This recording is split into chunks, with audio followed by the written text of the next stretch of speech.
Salut, c'est Gianni. Alors, aujourd'hui on est dimanche, il fait beau, on est bien posé. Je te propose une petite idée sympa qui devrait te plaire et un petit récap de tout ce qu'on a vu cette semaine sur le perfectionnisme.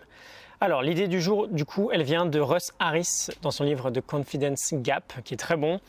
Il nous propose de passer de la peur à la confiance, du fait d'avoir peur au fait d'oser, en nous aidant avec deux acronymes plutôt sympas. Donc il utilise les mots en anglais, fear et dare. Fear pour la peur, dare pour oser. Donc fear, F-E-A-R, l'acronyme, on a le F pour fusion.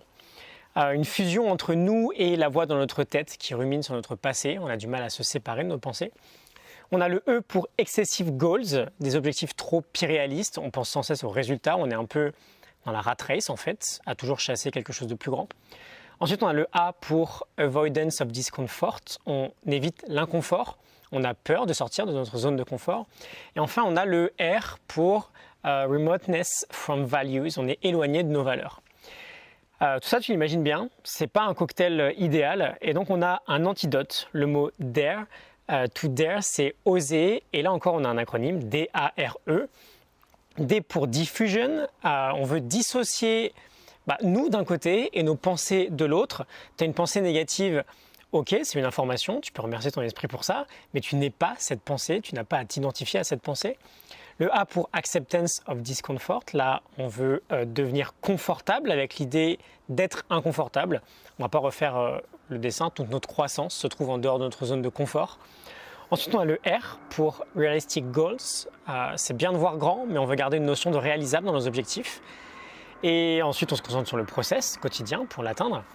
Et enfin, on a le E pour embracing values, connaître ses valeurs, connaître, savoir, identifier ses talents et vivre en accord avec tout ça. On s'en doute bien que c'est plutôt une bonne idée. Donc voilà, la petite idée du jour, fear to dare même.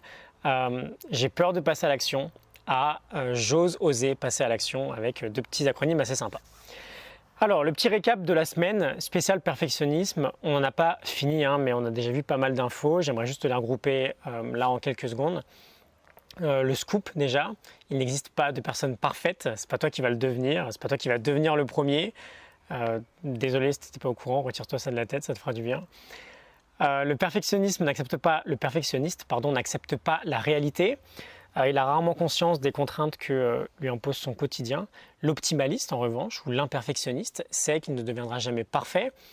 Il sait qu'il peut devenir légèrement meilleur chaque jour. Il sait qu'il va échouer. Il sait qu'il y a que 24 heures dans une journée. Bref, il a conscience de la réalité. Il sait qu'il ne peut pas tout faire et il l'accepte. Ensuite, on avait vu que le perfectionniste se compliquait toujours la vie, que tout doit être difficile, sinon c'est pas drôle. On est accro à la difficulté et on pourrait apprendre à devenir des suffisantistes et du coup se simplifier la vie. Ensuite, épisode 115, on avait parlé de 3 racines du perfectionnisme, le complexe d'infériorité, une forme de mécontentement dans notre vie et l'école. Ensuite, on avait vu les limites malsaines du perfectionniste, la notion de sol et de plafond. Le perfectionniste avait souvent comme standard minimum la perfection et c'est très difficile quand tu es dans un espace où le sol est à hauteur de ton plafond. Il n'y a pas beaucoup d'espace pour vivre.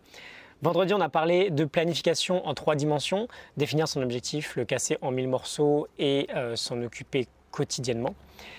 Et hier, on avait discuté de résistance à la douleur, que la douleur était inévitable, mais que la souffrance, elle, était optionnelle. Soit on rumine notre passé et on résiste à la douleur, ce qui nous fait souffrir, soit on s'oriente vers des solutions plus concrètes, et là, on a moins de résistance, et donc la souffrance se dissipe tranquillement. Voilà, j'ai hâte de te retrouver demain pour la suite. Je t'ai mis tous les épisodes sur le perfectionnisme dans une playlist YouTube. Si tu vas aller revoir ça tranquillement, tu auras un lien en description. Et je te souhaite un excellent dimanche et je te retrouve demain. Salut!